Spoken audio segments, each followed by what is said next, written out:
खबर गोंडा जिले से है, जहां गोंडा रेलवे सुरक्षा बल आरपीएफ दरोगा के हिरासत में एससी युवक को पूछताछ के दौरान पिटाई से जान चली गई है। स्थिति बिगड़ने पर उसको गोंडा मेडिकल कॉलेज लाया गया, जहां डॉक्टर ने मृत घोषित कर दिया है। नगर कोतवाली पुलिस ने 100 को कब्जे में लेकर पंचनामा करके पीएम के लिए भेज दिया है।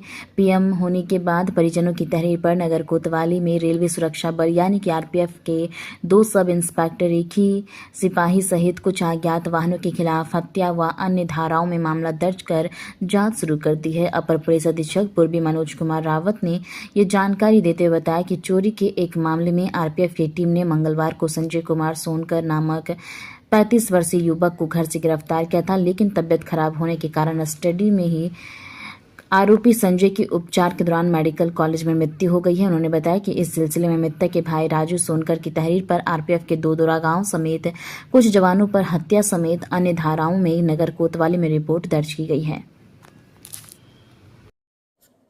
एक के गिरफ्तार हुआ था, उसके साथ कुछ हादसा हो गया, क्या है मामला, पूरी बात बता दें। पहले एक गोंडा रेसुल पल पोस्ट पे एक मामला पंजीकृत हुआ था, जिसमें एक आरोपी पवन थे, उनको गिरफ्तार किया गया था।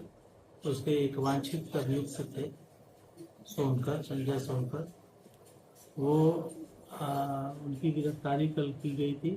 उनकी बीच में तबीयत खराब हुई, जिनको गिरफ्तारी करने वाली टीम सदर हॉस्पिटल गोंडा ले आई, जिसमें डॉक्टर द्वारा उनको मृत घोषित किया गया। यह बहुत ही दुखद दुर्घटना है, जिसकी आंतरिक जांच चल रही है। पोस्टमार्टम रिपोर्ट आने के पश्चात जो स्वाभाविक जांच और कार्रवाई है वो अमल में लाई जाएगी। क्या कोई तहरीर रेड भी दी गई है अभी? इसके बारे में अभी फिलहाल जानकारी नहीं है, पुलिस जांच का विषय है। अगर दोषियों पर कार्रवाई करनी होगी तो उसका अपेक्षित बढ़िया परिणाम निकलेगा। तो ये आरोप भी लगाया जा रहा है कि उसको पड़ताना भी गई था, डेट दिया गया। ये हॉस्पिटल पहुंचे हैं, उसके बाद जानकारी मिली है।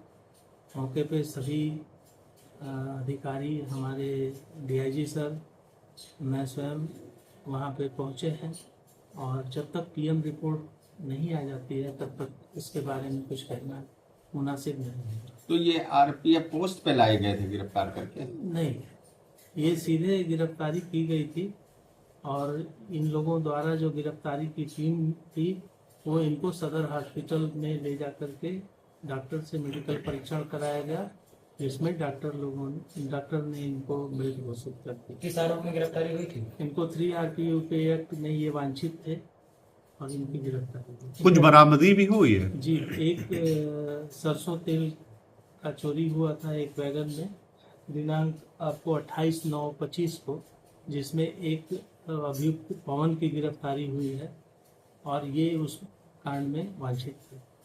उन लोग का आरोप है कि मारा पीटा गया है।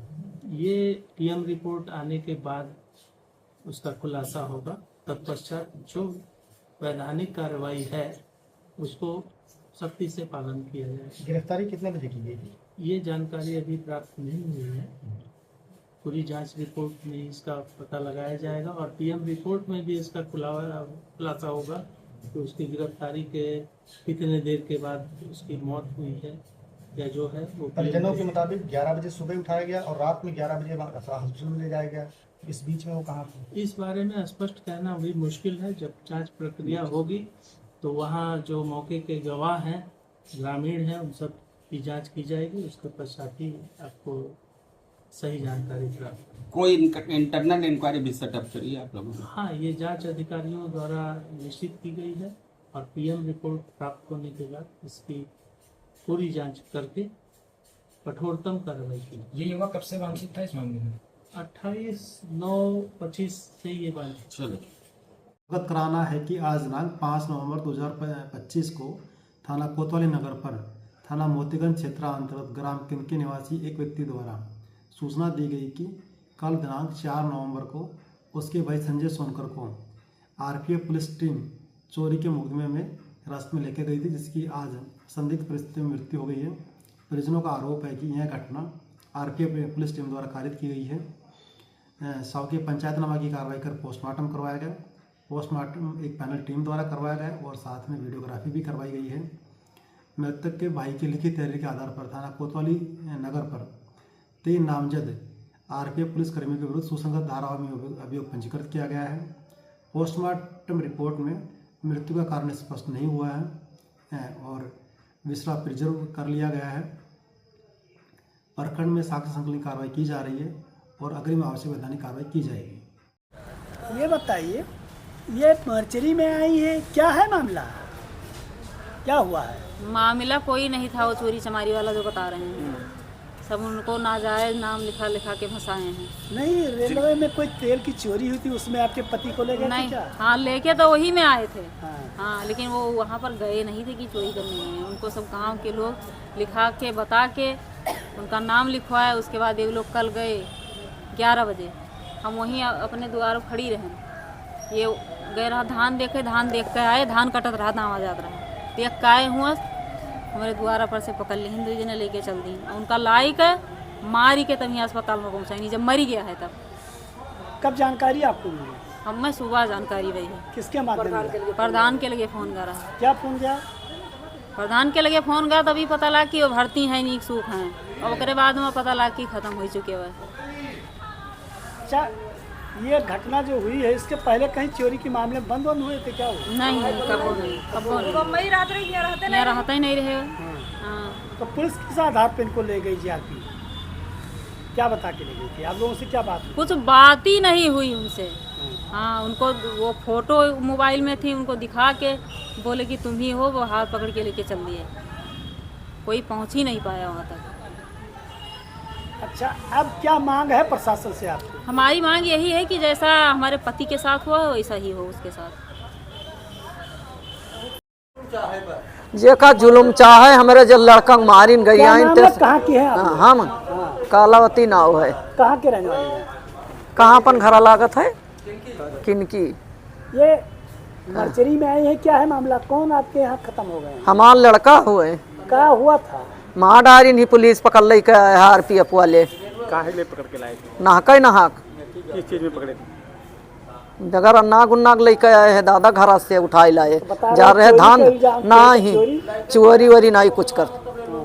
हाँ, वहाँ से घर से लाए हैं पकड़ के, सब लड़के दौड़े, हम सब दौड़े, ना ही छोड़ी, 2 जने रहे पकड़ के बैठाए लाए है। जा रहे धान दमावे, 5 बीघा धान काटा पड़ा है, ना ही माने जबरदस्ती लेके आए हैं। क्या चाहती है? हमार लड़का तो दे है ना, उन्हों फांसी हुए। कितनी उम्र है उनकी लड़की की? हमारे लड़का का 30-35 साल का है। शादी हो गई थी? हाँ, 2 बिटिया या 1 बिटिया ही, और मेहरारू अभी हुआ सी, 2 बिटिया ही खाली। ये परिचय देते बताएं, ये क्या घटना हुई है जो इतनी रात को आप लोग यहाँ पीएम हाउस आए हैं? मेरा नाम नीरज सिंह है, मैं अवध केसरी सेना का सेना प्रमुख हूँ। हम लोगों को जो है सुबह में सूचना मिली, हमारे मित्र जो है दीनानाथ भैया जो है, सुबह फ़ोन पर बात हुई कि इनके गांव में एक संजय सोनकर नाम करके जो है एक व्यक्ति था, जिसको रेलवे पुलिस ने जो है कल दोपहर 11 बजे उठाई, और इसके बाद में जो है रात में उसकी डेथ हो गई। अब घर से सही सलामत उठाई, लड़का बीमार नहीं था, लड़का हष्ट-पुष्ट था, स्वस्थ था। तो जीआरपी वाले जो उठाए, इसके बाद में क्या ऐसा किए कि जो उसकी हत्या हो गई। और उसके इंस्पेक्टर का कहना है कि उसके सीने में दर्द हुआ, जो ऐसा उनके टीम ने बताया। देखिए, तो ये सब मनगढ़ंत है, कुछ नहीं ना। उसको बीमारी कोई थी ही नहीं, उसको बुखार भी नहीं था, ना हार्ट अटैक का कोई वो था। ये सब मनगढ़ंत जो है चीज़ें हैं, क्योंकि वो बचने का प्रयास कर रहे हैं। ये सीधा सीधा हत्या है, अवध केसरी सेना हत्या का आरोप लगा रहे हो। मुकदमा भी हत्या का दर्ज हुआ है जो है पुलिस प्रशासन के द्वारा। इसमें सही तरीके से जांच होनी चाहिए। जो अधिकारी मारे हैं, मारपीट उसके निशान भी जो है, कई चोट उसके शरीर में लगी है, सर में चोट लगी है। हम लोग बॉडी को देखे जो है मर्चरी में रखी हुई थी, यहाँ पोस्टमार्टम हो रहा है, सारी चीज़ आँख के सामने हो रहा है, वीडियोग्राफी हो रही है। लेकिन फिर भी जो है मुझे जो संदेह है, हो सकता है कहीं पर्दे के पीछे कोई बड़ा खेल खेला जाए, तो इसमें हार्ट अटैक वगैरह का जो है सारा जो है दिखाकर पोस्टमार्टम रिपोर्ट में, और जो है पीड़ित जो भी अपराधी हैं उनको बचाया जाए। लेकिन 3 अपराधियों के खिलाफ नामजद मुकदमा दर्ज हुआ है हत्या का। ये सब रेलवे के अधिकारी हैं, सब जो है उनका नाम अभी मैं नहीं जानता हूं, लेकिन उनका सब डिटेल मिल जाएगा आपको जो है कोतवाली से। तो ऐसे अपराधियों के खिलाफ सख्त से सख्त कार्रवाई होनी चाहिए और 302 के तहत इनको जेल भेजा जाना चाहिए। तो उसको पलटी हो रही थी, उसके बाद हम लोगों को जानकारी हुई, शायद उसको मारे पीटे हैं, उसको प्रताड़ित किए हैं। उसके बाद हमने जो है 4 बजे के बाद करीब 8 बजे रात तक 3-4 कॉल 5 कॉल हमने की है आरपीएफ के उच्च अधिकारियों को, जिनका नंबर मेरे पास पहले से है। और वहाँ बात होने का मुझे आश्वासन दिया गया कि ऐसी कोई बात नहीं हुई है, अभी कोई गिरफ्तारी नहीं हुई, जबकि 11 बजे दिन में ही लेकर गए हैं और अस्पताल में 11 बजे रात में ला करके डेड बॉडी दाखिल किए हैं, उसका कोई ट्रीटमेंट नहीं हुआ है। पहली चीज़ तो ये जी। अच्छा, कोई एफआईआर परिजन की तरफ से दर्ज कराई गई है क्या? हाँ, परिजन की तरफ से एफआईआर दर्ज करा दी गई है और शासन प्रशासन पूरी तरह से एडिशनल साहब, एसपी साहब, सबसे पूरा सहयोग मिल रहा है। हमारे एसएचओ साहब भी मौजूद हैं अभी भी यहाँ पर, सीओ मैडम का भी बराबर कॉल आ रहा है, तो शासन प्रशासन से पूरा सहयोग मिल रहा है। अब आगे देखिए क्या होता है। अच्छा, पीएम हो गया क्या? अब पीएम अभी हो गया है।